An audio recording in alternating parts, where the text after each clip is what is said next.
Oh ini dia. Hai. Lagi sibuk aja paling apa ya? Yang pasti kan di rumah terus bosan juga sih. Jadi kita hai. Tiga, malam. Hai, say hi dulu sama teman-teman teman seru CGP di rumah.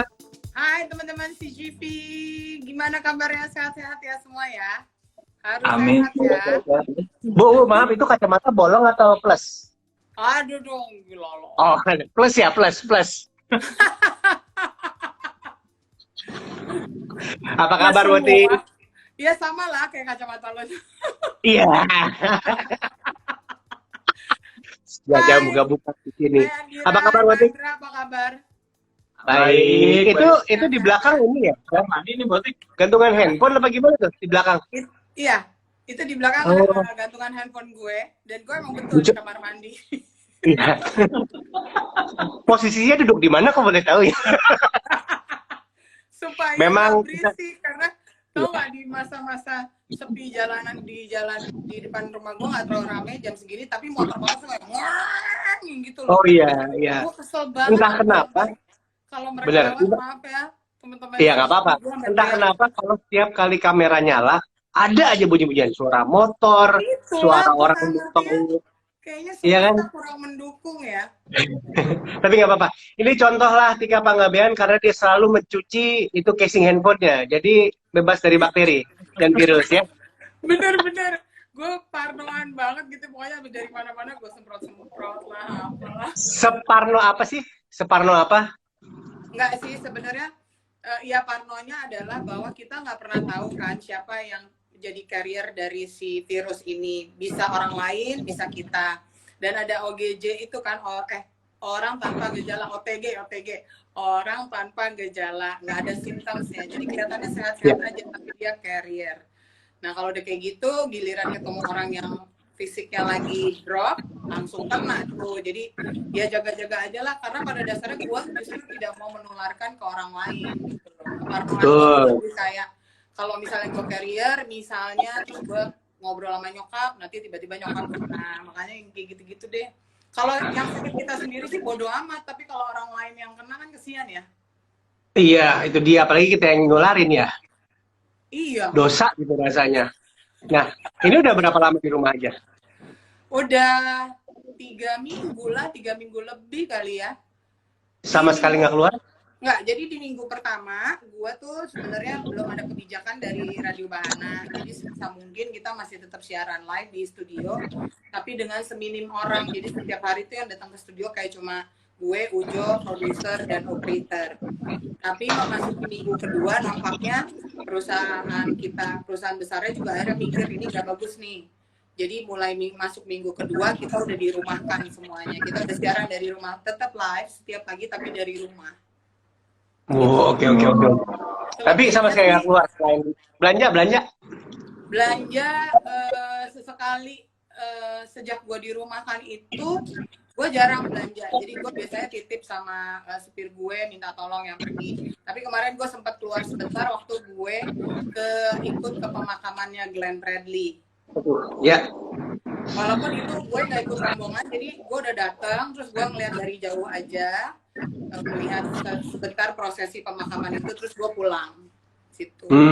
Itu kemarin ada inisiatif dari teman-teman juga kalau ngomongin soal pemakaman yang Glenn gitu ya, sedikit gitu. Bukannya mau mengingatkan sedikit atau kayak gimana.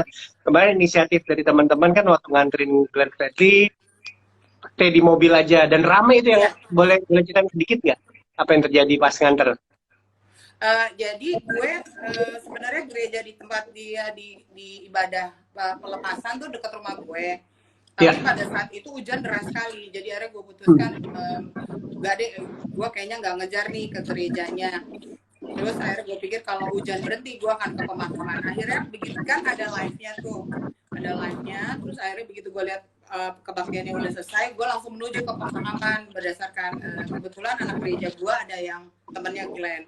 Udah jalan belum? Ini baru kelar kebaktian. Jadi ternyata pas gue nyampe sana udah cukup rame, tapi belum rame banget. Dan akhirnya gue parkir di tempat yang rada jauh karena udah nggak dapet juga tempat parkir di dekat liangnya. Karena Glenn akan dimakam.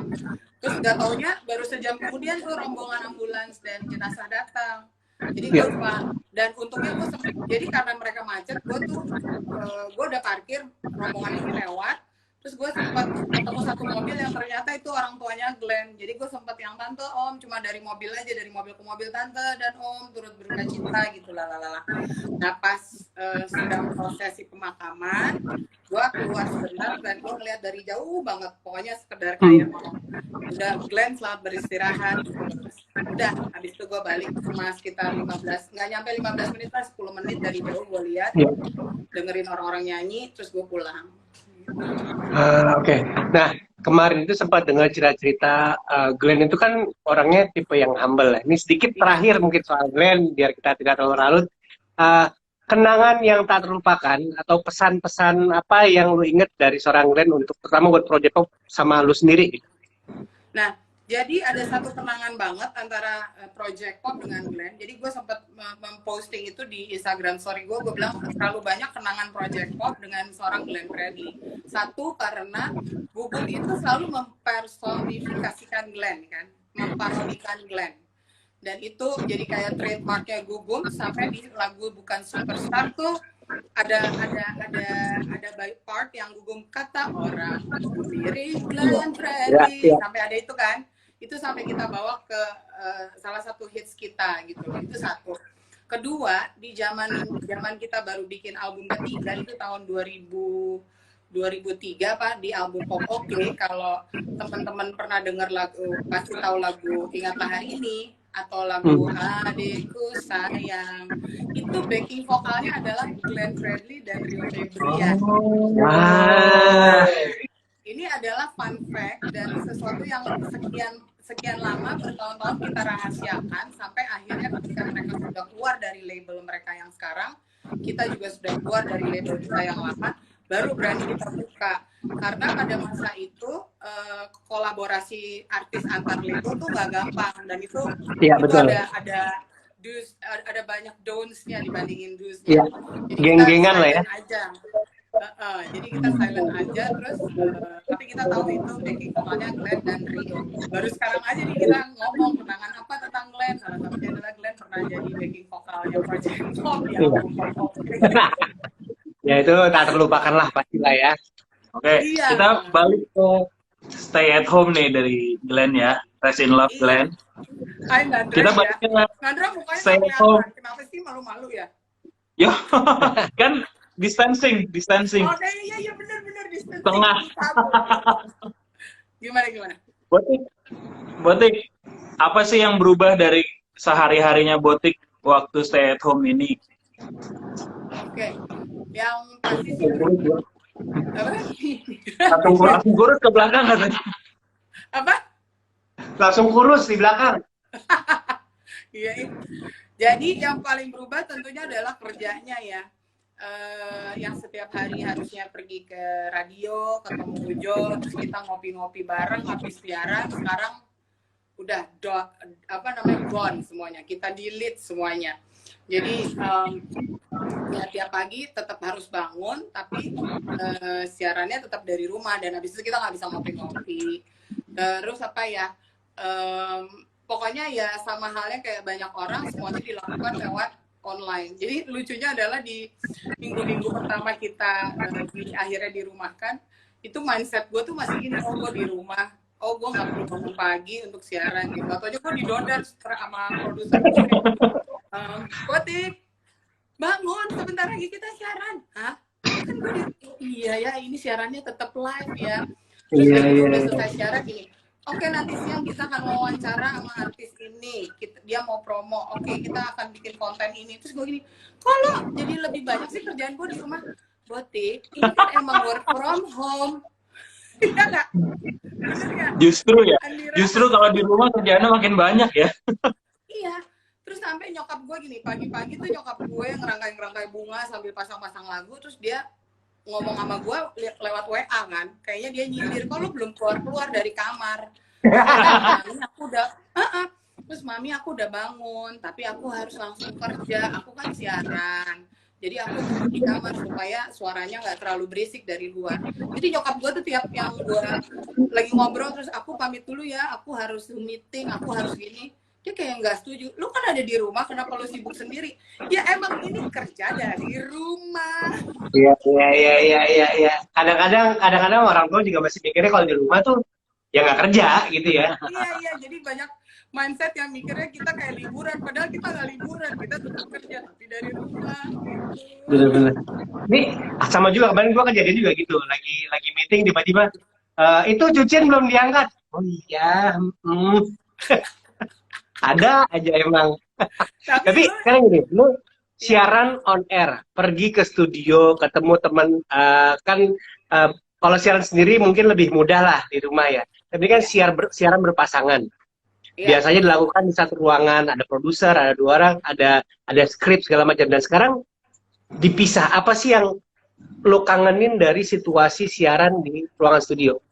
Oke, yang pasti gini, kendala dari siaran berjauhan itu adalah kita sering tabrakan kalau ngomong, ya kan? Nah, kita satu sering tabrakan kalau ngomong, terus belum lagi tiba-tiba kita mesti internet jelek. Nah, jadi suara kadang tiba-tiba salah satu pasangan hilang gitu kan. Jadi akhirnya kita mesti delay taping delay gitu kan. Nah, itulah hal-hal yang membuat gua kangen untuk siaran di radio. Di studio, karena kendala-kendala itu tuh nggak ada gitu loh. Gua sama Ujo tuh bisa sama-sama lihat-lihatan kapan dia kira-kira dia udah mau mangap, dia berarti gue diam, jangan ikut mangap. Supaya nggak tabrakan. Nah, terakhir kita akhirnya siarannya tetap pakai Zoom kayak gini kelihatan, tapi kan tetap suka ada delay ya. Bener. Jadi kayak orang LDR ya. Jadi gue pikir dia nggak mangap, ternyata dia lagi mangap gitu kan. Jadi ya itu hal-hal yang kita kangenin. Terus sama kita bisa dapat instant caller yang kayak gitu-gitu tuh lebih menyenangkan gitu, dan kita juga lebih cepat untuk mengantisipasi semua info yang baru yang masuk gitu. Hal-hal seperti itu sih yang paling ngangenin. Sama bubur depan radio sih kita kangen. Setuju. Sarapan bersamanya. Dan karena waktu itu pernah gue ketemu sama Botik pas lagi habis siaran di salah satu Ombe Coffee ya kalau nggak salah ya. Waktu itu ketemu, lah kok udah siaran, ini jam berapa taping ya gitu kan. Ternyata nggak habis live ternyata. Ini ada pertanyaan nih. Ada pertanyaan nih Botik. Baca pertanyaan boleh ya? Iya. Botik kan pernah beberapa kali main film, beberapa main sitkom juga, OB ya. Iya. Mas Bayu itu bagus loh. OB. Dan masih aktif nyanyi.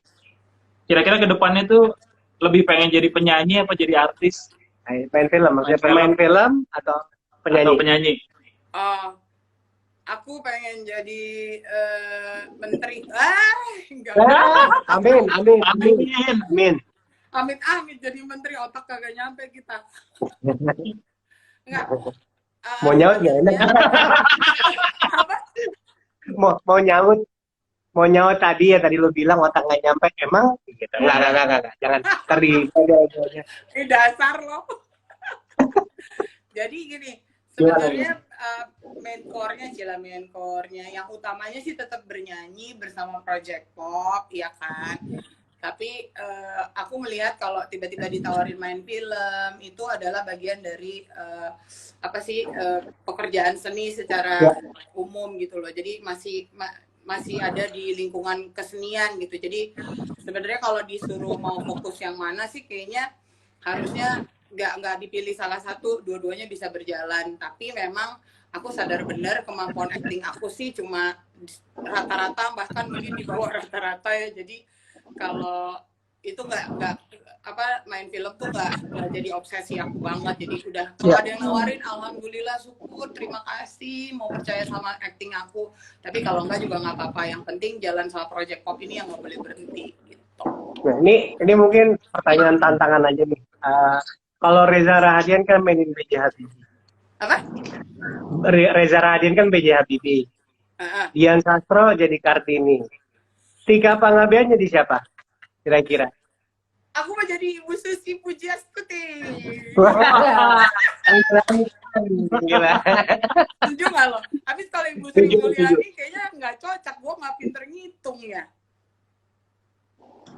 Jadi mantan Presiden RI aja. Menurut lu cocok ya dia? Merdeka SBY maksudnya, iya. Enggak. Oh iya, iya. Oke. Nah, tapi yang lucu ya Botik itu kan kalau dapat tawaran main film beberapa termasuk sitkom gitu kan. Kenapa sih Botik itu selalu dapat peran yang galak dan cerewet? Itu guru OB yang kayak bos gitu ya kan. Iya, Terus anaknya yang apa yang main di Sweet 20 itu. Ya. Nah, itu sebenarnya sih Botik itu emang kayak gitu apa gimana sih? Apa emang aslinya Botik itu baik tapi perannya selalu kayak gitu? Itu gimana? Ada pembelaan nggak? Ada pembelaan. Pembelaan nggak? Aduh, aku tuh emang orangnya pintar pencitraan gitu aku. Nggak. Jadi itu dia sih sebenarnya Nandra, aku juga kadang-kadang berpikir kalau kenapa orang nawarinnya kayak gitu ya, tapi itulah nasibnya kalau sekali once lo sukses dengan peran itu, lo akan kebanyakan ditawarin peran yang tidak jauh gitu karakternya. Jadi gue juga kadang-kadang nggak bisa bilang apa-apa gitu ya.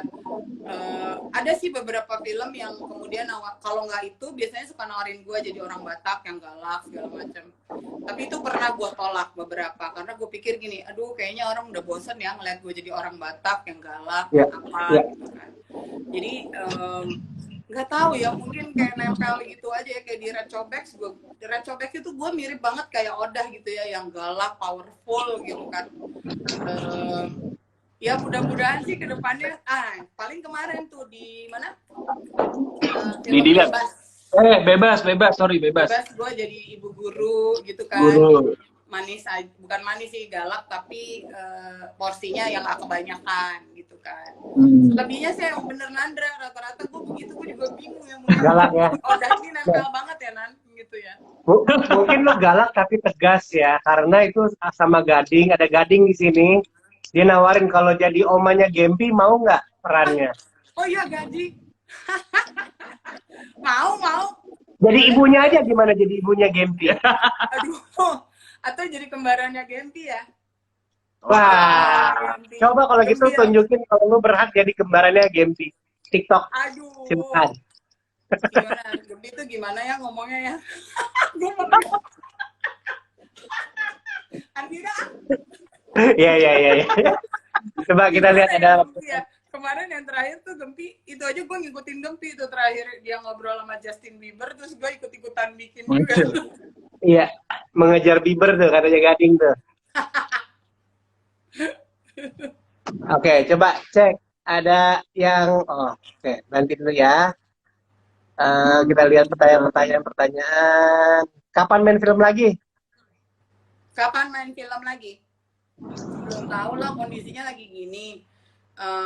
Tapi yang pasti film terakhir aku itu bersama Palari Film itu akhirnya diundur, keluarnya baru di akhir tahun. Pokoknya tunggu kondisi stabil dan kembali lagi ke normal. Jadi film Ali dan Ratu-Ratu Queens itu akan diputar di akhir tahun. Itulah film terakhir gue. Kemarin sempat ada yang nawarin main film lagi dengan latar belakang Sumatera Utara, masyarakat Batak. Gue pengen banget sebenarnya. Tapi sayang karena kondisi kayak ini itu juga pasti mundur lagi syutingnya. Tapi masih ada lah ya itu tawaran itu kan sebenarnya. Nanti kalau udah normal pasti akan jadi dong pasti. Mudah-mudahan ya Nandra sebelum dia dapat orang yang lebih bagus. Lu nggak mau cari orang yang lebih bagus dari gua, udahlah Kak, kau orang Batak beneran, udahlah kau aja lah Kak, gitu katanya. Tapi nggak tahu deh. Saingannya Gita Bebita kayaknya. Apa? Saingannya Gita Bebita. Iya ya. Dan dia cocok banget sebenarnya. Botik ada yang nanya lagi di Instagram tadi, Botik kalau ditawarin jadi main film horor mau nggak? Nah, itu dia. Nah, ini dia nih. Jadi, aku tuh dikatain sama Ujo adalah Queen of Horror. Aku tuh seneng banget nonton film horor. Tapi satu saat Ujo nanya, gue lihat-lihat ada beberapa film horor yang lo tolak. Kenapa? Karena gue nggak mau. Loh, kenapa? Karena penikmat ya. Apa ya, gue merasa gue cukup sebagai penonton tapi tidak pemain, karena ya gitu deh, ada perasaan nggak enak aja gitu untuk main film horor. Maaf ya teman-teman yang bikin film horor, udah banyak yang bagus, justru karena makin bagus aku makin takut karena kayak real. Berarti film favoritnya Botik, 5 film favorit horor Indonesianya Botik apa? Pengabdi Setan, Waduh. Jelangkung mungkin ya. Iya Jelangkung yang pertama tuh yang buat Yang Wingky ya? Hah? Wingky? Yang Wingky. Iya, betul. Terus aduh, apa ya yang baru-baru ya. Kemarin Perempuan Tanah Jahanam dan Ratu Ilmu Hitam gue lumayan suka kok. Susana. Apa? Susana gue kurang sih, jujur aja kurang. Menurut gue di situ sosok Susana tuh sebenarnya nggak jahat, dia cuma dendam aja ya. Iya. Sama satu lagi mungkin Danur kali, tapi Danur yang pertama ya. Danur, pas banget.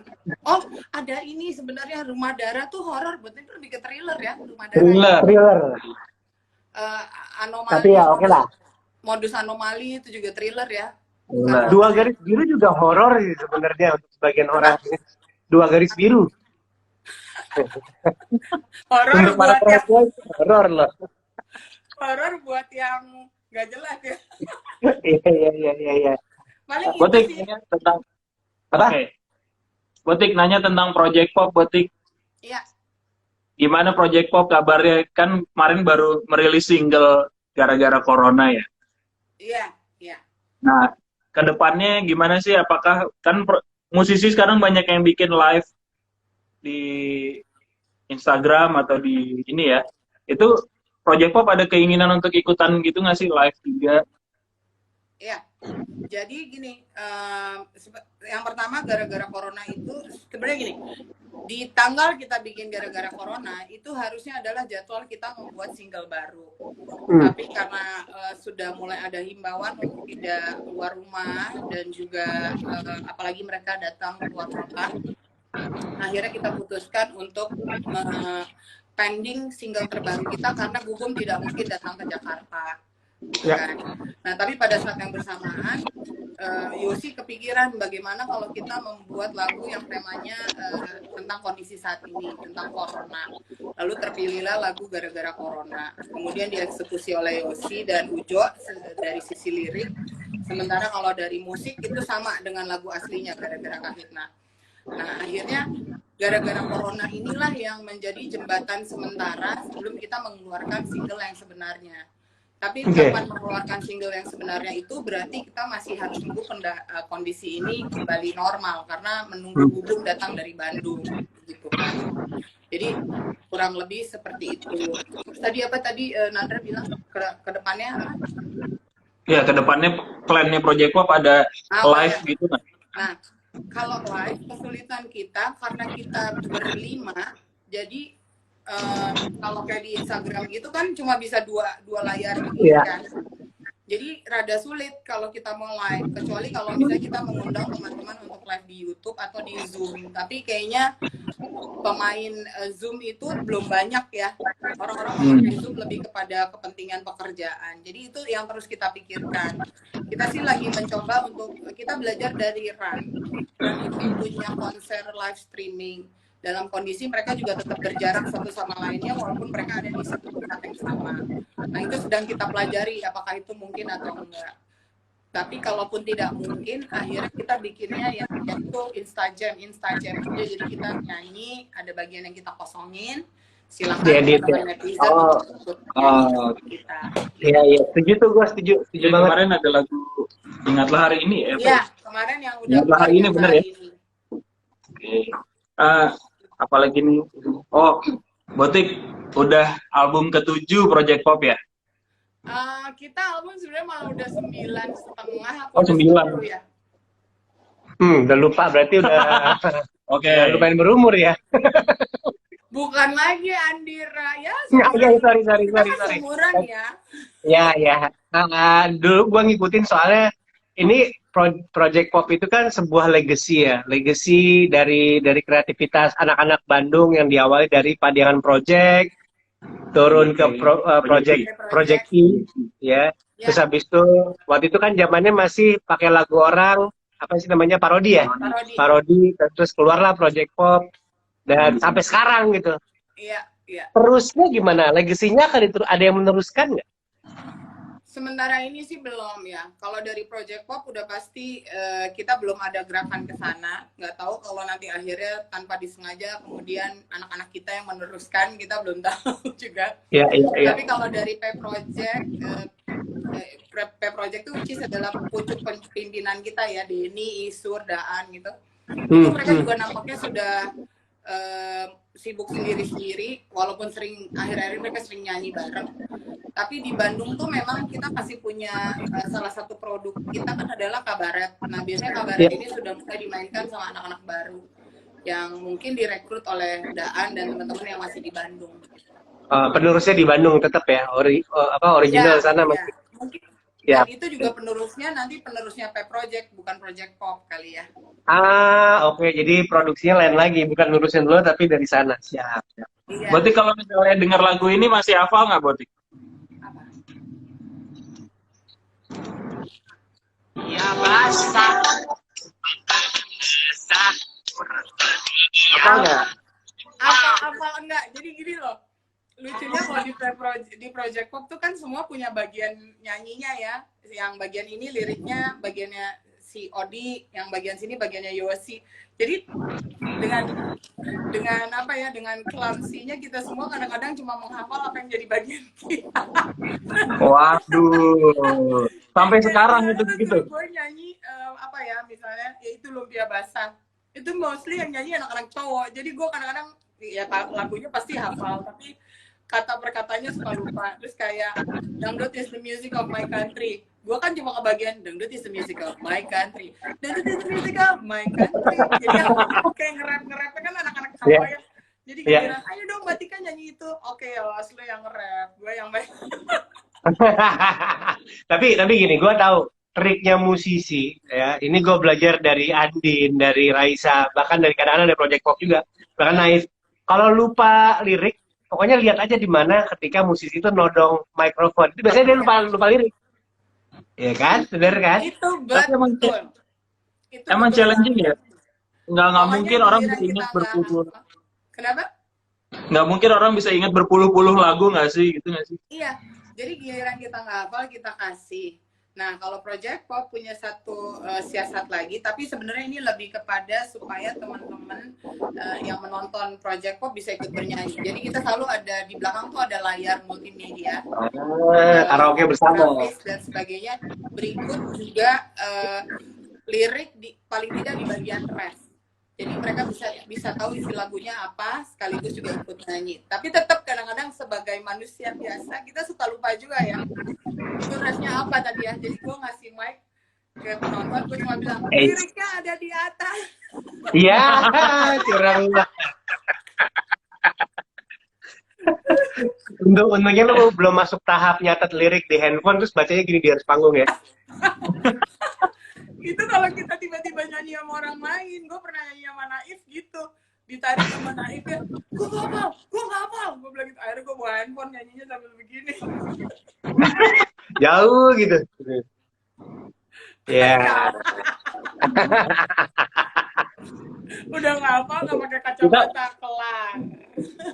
Oke, kita buat nanti akhirnya kita pengen minta Botik nyanyiin gara-gara corona. Mungkin nggak satu lagu, refnya aja. Tapi sebelumnya kita pengen tahu dong kalau Botik ada nggak sih tips-tips buat teman-teman seru CGV yang apa ya udah basi di rumah, udah capek dengan kegiatan yang itu aja. Ada nggak sih tips lain? Gitu? Jadi kalau aku tuh tanpa disengaja. Jadi kalau orang begitu dirumahkan kan mereka menyerbu Netflix yang kayak gitu-gitu kan, atau misalnya film-film streaming. Nah gue tuh di minggu awal justru film-film itu belum gue sentuh. Nah ini udah masuk minggu ketiga baru akhirnya gue gini, oh iya gue belum nonton film ya. Jadi setiap minggu tuh gue kayak tanpa nggak gue planning banget sih, tapi kayak gini. Teman-teman gue udah langsung turun ke dapur waktu itu kan.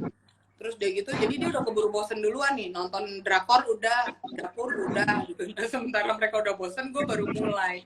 Tapi intinya sih menurut gue, bener juga kemarin gue sering ngomongin ini di radio, bahwa setiap hari sebenarnya masih banyak hal yang bisa kita kerjakan di rumah.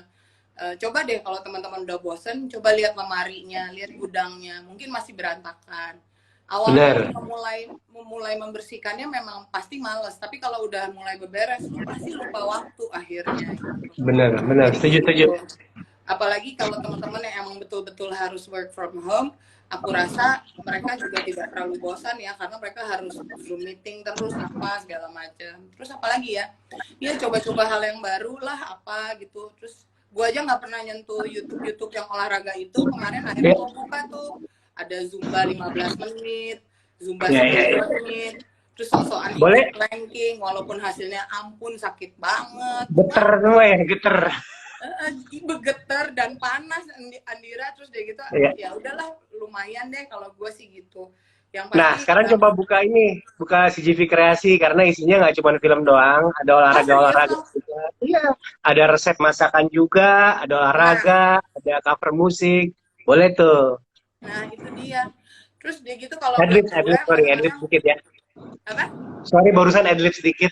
Gak apa-apa Adlib. dong. Gue juga jadi tahu kan. Sama satu lagi, gue juga kadang-kadang mengurangi memegang gadget sih.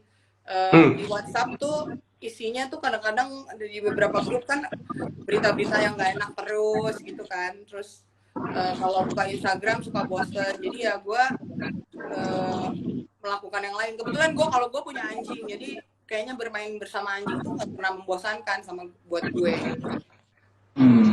Oke, berarti Tadi kita simpan lagunya, kita wifi dulu bareng, kita pose dulu, kita foto bersama dalam hitungan 3, 2. Oke. Terima kasih udah mau digangguin, udah mau dikepoin di CGV Sama-sama Kepo. ya. CGV Ya, juga makasih. Sukses terus, siaran terus, Bahana kita dengerin, teman seru dengerin juga ininya single baru gara-gara corona, dan tunggu single berikutnya yang akan di launching setelah ini semua selesai. amin. Amin. Ya. Benar.